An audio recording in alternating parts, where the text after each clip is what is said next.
Nagpalipad sila ng Intercontinental Ballistic Missile sa Diego Garcia. 4,000 kilometro yon. Matagal ko na itong binabalaan. Ngayon, kaya na nilang abutin ang loob ng Europa. Nagpaputok na sila sa isang bansang Europeo, ang Cyprus. Nilalagay na nilang lahat sa panganib. At pang-apat, pinipigil nila ang isang internasyonal na ruta ng dagat, isang ruta ng enerhiya, at sinusubukan nilang i-blackmail ang buong mundo.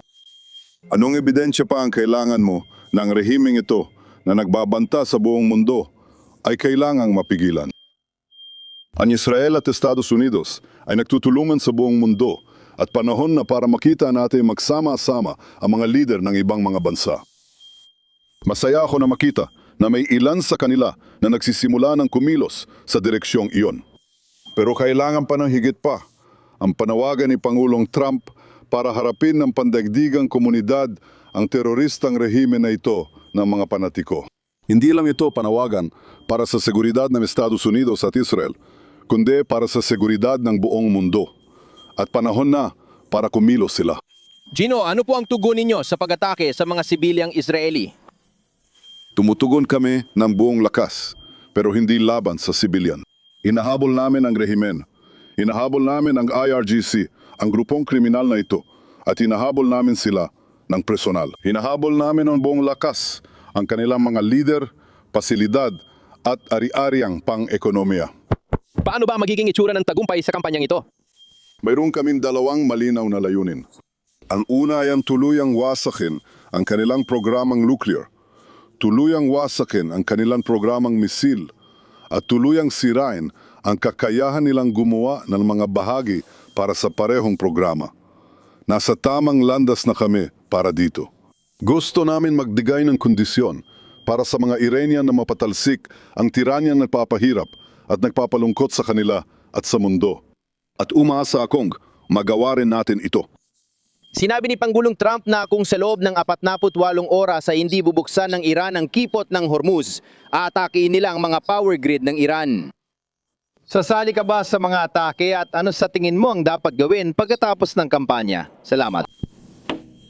Sa tingin ko, alam ni Pangulong Trump ang ginagawa niya at lahat ng ginagawa namin ay sama-sama at maingat namin ginagawa. Salamat.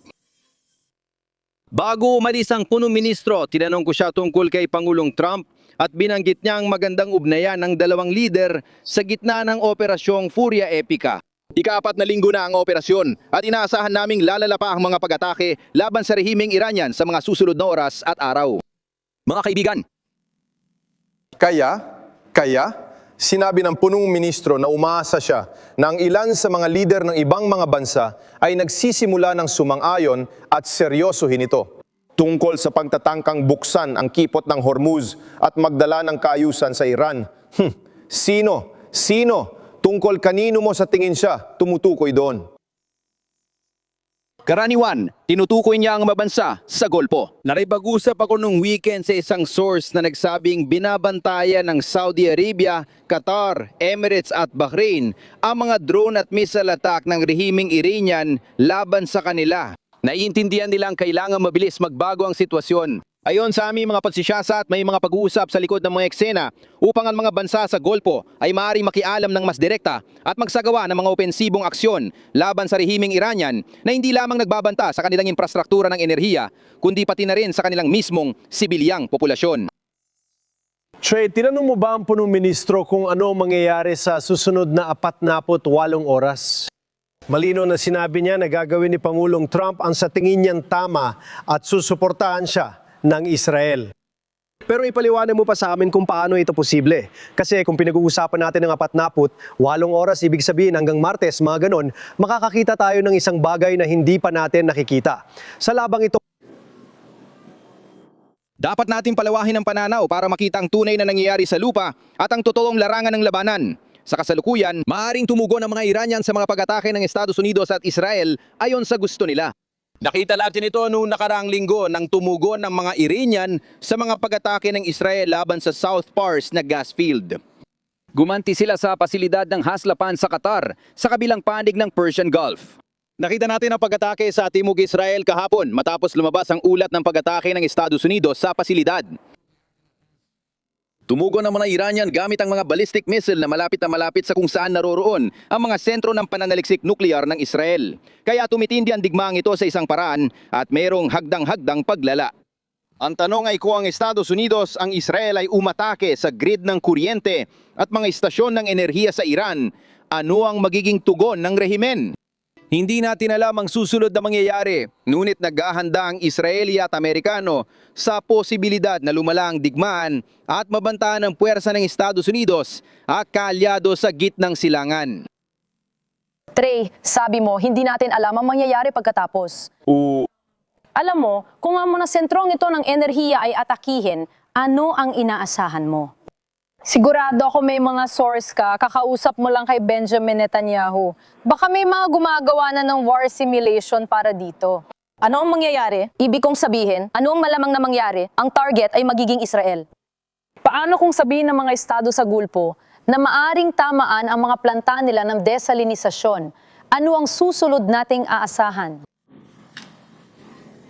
Hindi namin tiyak pero noong nakaraang linggo nakausap ko si Pangulong Trump at si Punong Ministro Netanyahu. Nagpaiwatig ang dalawang lider na may mga opsyong tinitingnan na posibleng hindi alam ng publiko. Mahalagang pag-usapan natin kung ano ang alam natin sa mga pinag-uusapan ni na Pangulong Trump at Punong Ministro Netanyahu sa publiko. Iyan ay bahagi lang ng kanilang lihim na pag-uusap at mga opsyon sa militar laban sa Iran. Kung maulit pa ang ganitong pag-atake na nakasakit ng mahigit 100 katao, ang sagot ay hindi natin alam, pero may iba't ibang opsyon. Tungkol sa infrastruktura ng enerhiya sa Iran at kipot ng Hormuz, nilinaw ng Pangulo ang hangaring muling buksan ang rutang pandagat na ito. Critical. May anti-barko na misil at kagamitan ng Iran sa baybayin at maaaring atakihin ng US at Israel ang mga imbakan at posisyon ng paglulunsad na ito. Alam mo, naging interesante para sa akin ang tanong mo sa huli. Doon, nang sinabi ng punong ministro, inilista niya ang dalawang layunin na gusto niyang makamit. Isa sa mga layunin ay alisin ang kanilang nuclear program at missile program. At ang pangalawa ay pagbabago ng rehimen. Naibang iba ito sa napakatutok na layunin ni Pangulong Trump mula pa sa simula. Kasama na ang huli niyang, ang mga ulat na handa siyang makipagtulungan sa rehimen. Kung papayan sila sa lahat ng mga puntong ito, tungkol sa pag-aalis ng programa ng mga misil, pagpapapasok ng mga inspektor, pag-aalis ng kanilang nuclear na programa, ang kanilang nuclear na programa. Kaya ito ay mukhang isang malaking pagkakaiba para sa akin sa pagitan ng mga layunin ni Netanyahu at ng mga layunin ng mga Iranian. Oo, may ilang punto na tinitingnan ng mga Israeli at Amerikano sa magkaibang paraan. Noong nakaraang linggo, nasaksiyan natin ang mahahalagang operasyon ng paghahanda sa ground para sa mga tiyak na pag-atake ng puwersang Israeli laban sa rehimen ng Iran.